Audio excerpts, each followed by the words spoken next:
శ్రీవారి హాస్పిటల్ పెట్టి 2 సంవత్సరాలు అయిన కారణంగా doctor Krishnaprasad family physician, doctor Sirisha pulmonologist తరపు నుంచి ఆత్మకూరు ప్రజలకు మా మీద ఉంచిన నమ్మకానికి చాలా థ్యాంక్ యూ.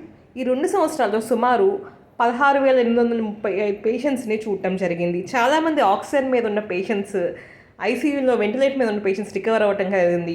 అదేవిధంగా పక్షవాతం వచ్చిన పేషెంట్స్ రికవర్ అవ్వటం జరిగింది. ఛాతీ నొప్పి అని వచ్చిన వాళ్ళకి హార్ట్ అటాక్ని కరెక్ట్గా డయాగ్నోస్ చేసి వాళ్ళ లైఫ్ సేవ్ చేయడం జరిగింది. చాలామంది ఆస్తమా, సిఓపిడి, బ్రాంకిక్టైసిస్ ఇంకా ఏ విధమైన రెస్పిరేటరీ సంబంధితమైన ఇబ్బందులు ఉన్నా రికవర్ అవ్వటం జరిగింది. విష జ్వరాలు చాలా వరకు డయాగ్నోస్ చేసి ట్రీట్మెంట్ చేయడం జరిగింది. బాడీ సెప్టిక్ అయిపోయిందంటారు, సెప్టిసీమియా పేషెంట్స్ రికవర్ అవ్వటం జరిగింది. ఇంకా పాము కాటు, అన్ని రకాల పాయిజనింగ్స్ మందు తాగి వచ్చిన వాళ్ళకి ట్రీట్మెంట్ ఇవ్వటం జరిగింది. అదేవిధంగా TB patients, pneumonia patients, viral pneumonia patients చాలామంది రికవర్ అవ్వటం జరిగింది. పిఎఫ్టి ఇంకా ఆయాస సమస్య అందుబాటులో ప్రతి ట్రీట్మెంట్ ఉండటం జరిగింది.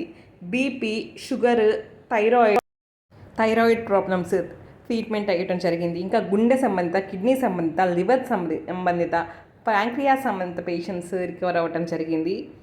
శ్రీవారి హాస్పిటల్లో ఒక ప్రత్యేకమైన మెడికల్ హాస్పిటల్గా సర్వీసెస్ అందిస్తుంది. ఇంకా సీజర్స్, ఫిట్స్, న్యూరలాజికల్ సమస్యలు, ఇన్ఫెక్షన్స్తో కూడిన సమస్యలు కూడా ట్రీట్మెంట్ ఇవ్వటం జరిగింది. ఒక మెడికల్ హాస్పిటల్గా ఆత్మకూరు మరియు పరిసర ప్రాంత ప్రజలకు సర్వీసెస్ అందిస్తూ మేము 2nd యానివర్సరీ జరుపుకున్న సందర్భంగా మా మీద ఉంచిన నమ్మకానికి thank you. Doctor Sirisha and doctor Krishnaprasad.